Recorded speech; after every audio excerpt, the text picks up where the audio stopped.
Subscribe کیجیے ہمارے channel نور رضا کو اور بیل آئیکن کو پریس کیجیے جس سے آپ کو ہماری نیو ویڈیو کی نوٹیفیکیشن ملتی رہے. میرے آقا غوث پاک کی شان کیا ہے؟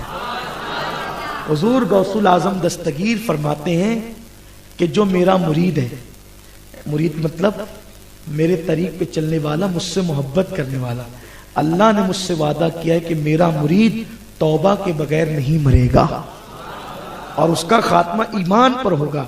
اسی لیے اعلیٰ حضرت امام اہل سنت کہتے ہیں رضا کا خاتمہ بالخیر ہوگا اگر تیرا کرم شامل ہے یا غوث.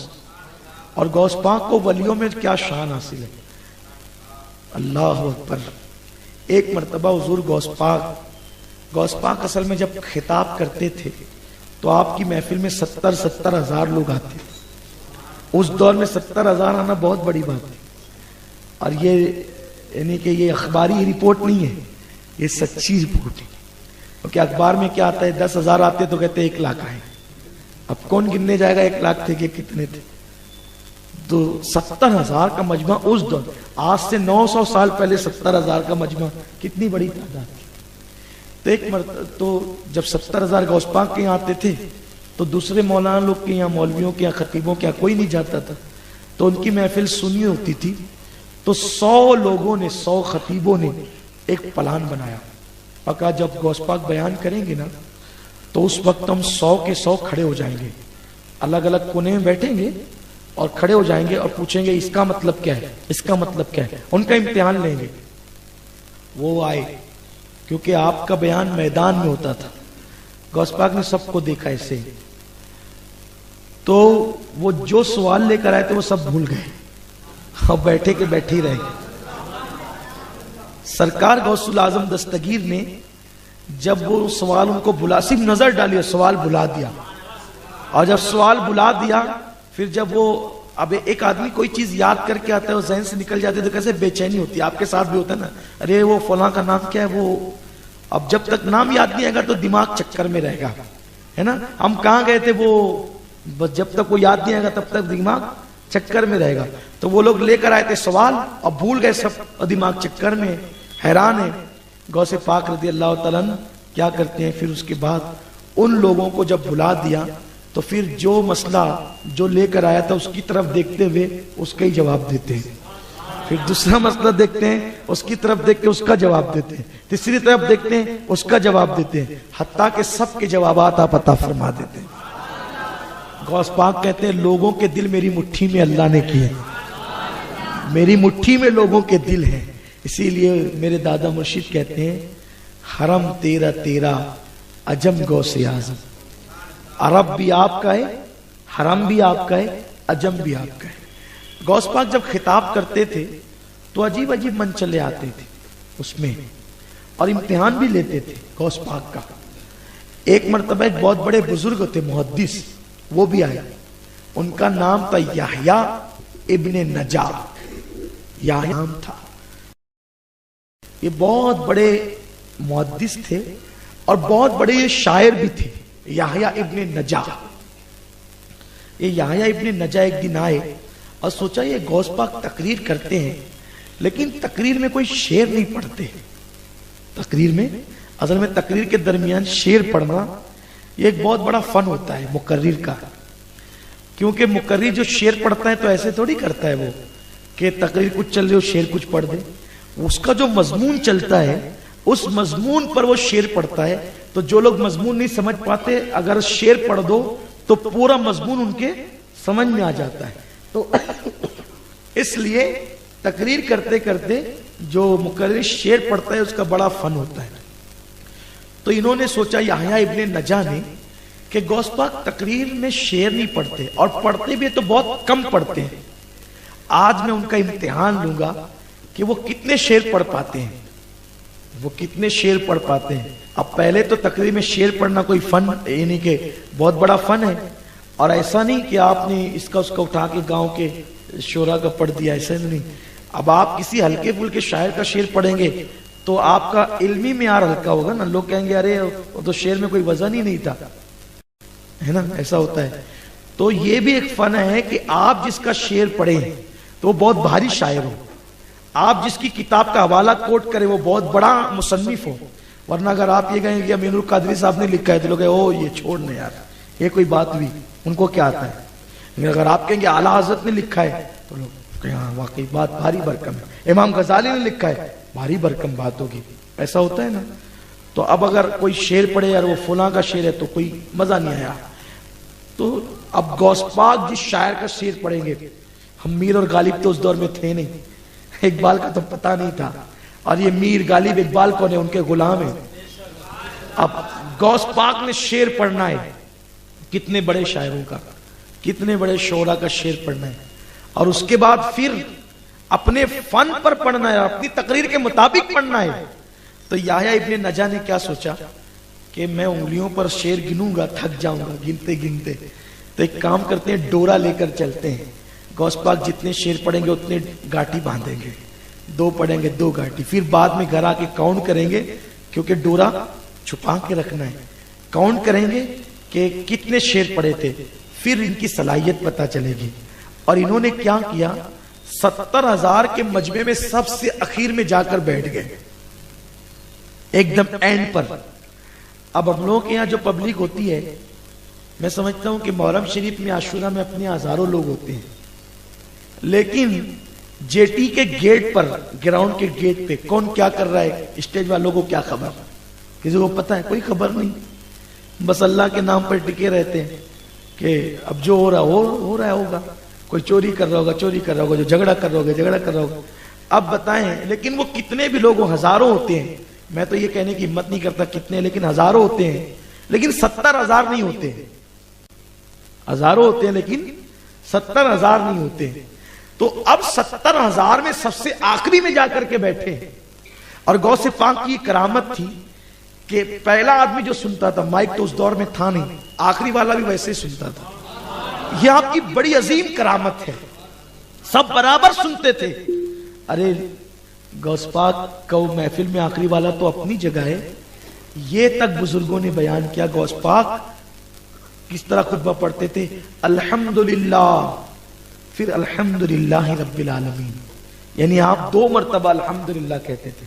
پہلے الحمدللہ، الحمدللہ کہہ کے رک جاتے تھے، پھر دوبارہ کہتے تھے الحمدللہ رب العالمین. ایسا کیوں کرتے تھے؟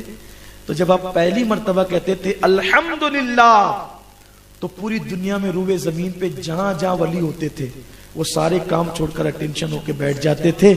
اب غوث پاک کا خطاب شروع ہو گیا ہے. یعنی جو سامعین ہوتے تھے 70,000 وہ تو اپنی جگہ، پوری دنیا کے ولی. غوث پاک کا خطاب. آج لوگ ٹی وی پہ تقریر کر کے بہت اتراتے ہیں، ہم پوری دنیا میں دیکھے جا رہے ہیں، انٹرنیٹ پہ ہم پوری دنیا میں. ارے تو آج ہے، میرے غوث نے تو اپنے دور میں پوری دنیا میں آواز مچایا. اور ایسا غوث اپنا پیر ہے، پیر. غوث پاک کہتے ہیں میرے مرید گھبرانا مت، تو کمزور ہے تو کیا ہوا، تیرا پیر عبد القادر طاقتور. اور غوث پاک کہتے ہیں مصیبت آئے نا تو میرا نام لیا کرو مصیبت میں، اور میرے وسیلے سے دعا کیا کرو. جو میرا نام لے کر دعا کرتا ہے میں ضمانت دیتا ہوں اللہ اس کی مشکلوں کو آسان کر دیتا. تو سرکار غوث پاک کا خطاب جنات بھی سننے آتے. سرکار غوث العظم دستگیر کا خطاب سننے کے لیے کوہ قاف سے لوگ آتے. ایک کوہ قاف کیا ہے؟ یہ ایک زمین کا سرا ہے اور وہاں پر ولیوں کی میٹنگیں ہوتی ہے، وہاں اولیاء اللہ رہتے ہیں. تو وہاں کے بھی وہ کسی کو نظر نہیں آتے، وہ رجال الغیب جو کہتے ہیں، وہ بھی غوث پاک کا خطاب سننے کے لیے آتے ہیں.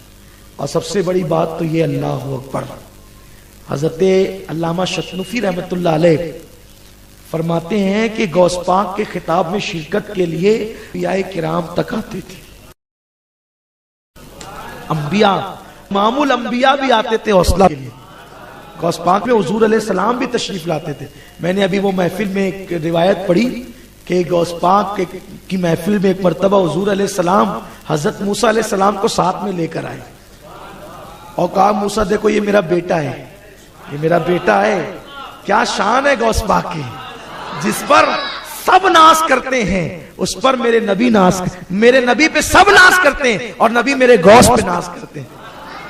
میرے غوث کی شان کیا ہے؟ ارے ان کا دامن پکڑ لو، سب کا دامن مل جائے گا۔ ان سے نسبت استوار کرو، ان سے محبت کرو، ان سے پیار کرو، ان سے عقیدت رکھو۔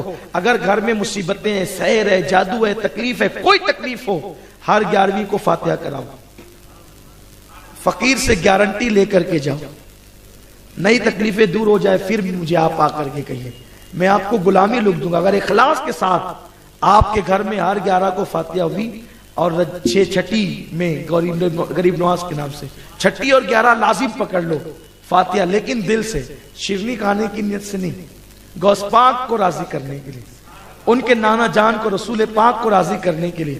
پھر دیکھو، اور بچوں کو لے کر کے بیٹھو اور غوث پاک کے وسیلے سے دعا کرو، ہر مشکل آسان ہوگی، ہر مشکل آسان ہوگی، کیونکہ غوث پاک نے کہا ہے نا، میرے نام لے کر کے دعا کرو، اللہ تمہاری ہر مشکل آسان کرے گا۔ اور غوث پاک نے کیا کہا پتہ ہے آپ کو؟ سرکار غوث پاک فرماتے ہیں، اگر کسی نے مشکل میں میرا نام لیا سچے دل سے اور اس کی مشکل آسان نہیں ہوئی، تو قیامت کے دن وہ میرا دامن پکڑ سکتا ہے کہ میری مشکل، اور ایسا ہو نہیں سکتا۔ کیوں نہیں ہو سکتا؟ ارے جس نے دین کی مشکل آسان کی، غوث پاک کو محی الدین کہتے ہیں نا۔ کیوں کہتے ہیں محی الدین؟ اس لیے کہ دین مرنے کے قریب تھا، آپ نے اس کو ہاتھ پکڑ کے سہارا دیا، دین زندہ ہو گیا، اسی دن سے لوگ آپ کو محی الدین کہنے لگے۔ یہ غوث پاک کی شان ہے۔ تو غوث پاک کو مصیبت میں یاد کیا کرو۔ حضرت کسی کا وہ شعر ہے نا کہ،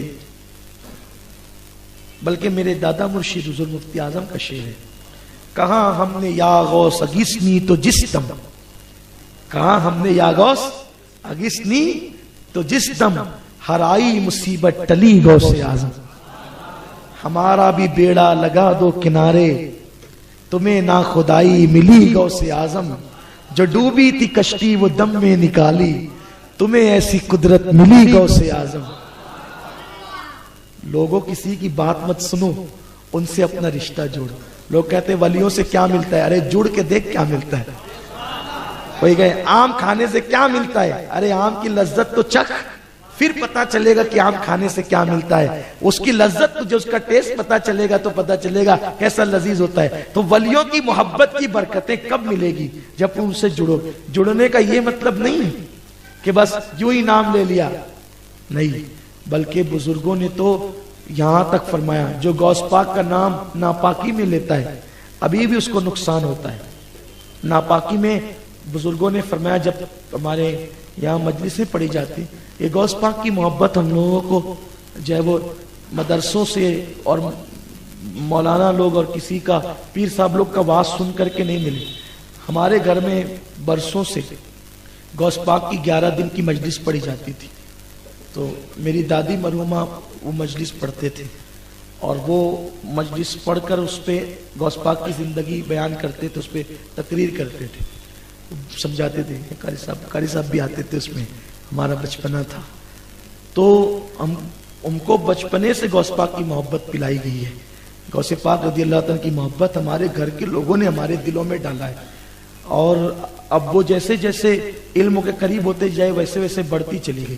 تو اس مجلس میں جو 11 مجلس ہے نا، اس میں لکھا ہوا ہے کہ پہلے جو غوث پاک کا نام ناپاکی میں لیتا تھا وہ مر جاتا تھا۔ حضور علیہ السلام نے کہا عبد القادر میری امت پر رحم کرو، ایسا مت کرو۔ تو غوث پاک نے کہا کہ ٹھیک ہے نانا جان آپ فرماتے ہیں، تو اب میرا نام ناپاکی میں لینے والا مرے گا نہیں، لیکن اس کو نقصان ضرور پہنچے گا۔ تو غوث پاک کی شان یہ، غوث پاک کے نام کی اتنی برکتیں ہیں کہ جو غوث پاک کا نام پڑھے گا، یا شیخ عبد القادر جیلانی، فرمایا گیا کہ یہ وظیفہ پڑھتے پڑھتے اللہ نے لوگوں کو ولایت عطا فرما دی، لوگ ولی بن گئے ان کا نام پڑھتے پڑھتے۔ اسی لیے کسی نے کہا ہے نا کہ یا غوث کہتے کہتے ہو جاتے ہیں غوث، خواجگی مل جاتی ہے خواجہ کا دم بھر کے تو دیکھ۔ صابر پاک کے والد روزانہ 1000 مرتبہ یہ وظیفہ پڑھتے تھے، یا شیخ عبد القادر جیلانی شہن اللہ۔ اور آپ کو بھی کوئی مشکل آئے تو روزانہ 111 مرتبہ یا شیخ عبد القادر جیلانی شہن اللہ پڑھ لیا کریں، انشاءاللہ ہر مشکل دور ہو جائے گی، ہر مصیبت آسان ہو جائے گی، ہر تکلیف دور ہو جائے گی الحمدللہ۔ یہ بہت مجرب نسخہ ہے، اور اعلیٰ حضرت خود پڑھتے تھے یہ وظیفہ، فرماتے ہیں تورے دیکھن کو ترسے جیارا، یا عبد القادر جیلانی، ہے لیسا کمثلی چہرہ تیرا یا عبد القادر جیلانی، تن من دھن سب وارت ہوں اور سارے سہاگ اتارت ہوں، شیئن للہ کی جپو مالا یا عبد القادر جیلانی۔ یہ اعلیٰ حضرت کا نے یہ منقبت لکھی ہے، یہ منقبت پربی زبان میں امام احمد رضا نے لکھی ہے۔ تو اعلیٰ حضرت خود یہ وظیفہ پڑھتے تھے اور بہت برکتیں، اللہ کے بہت سارے اولیاء یہ وظیفہ پڑھتے رہے۔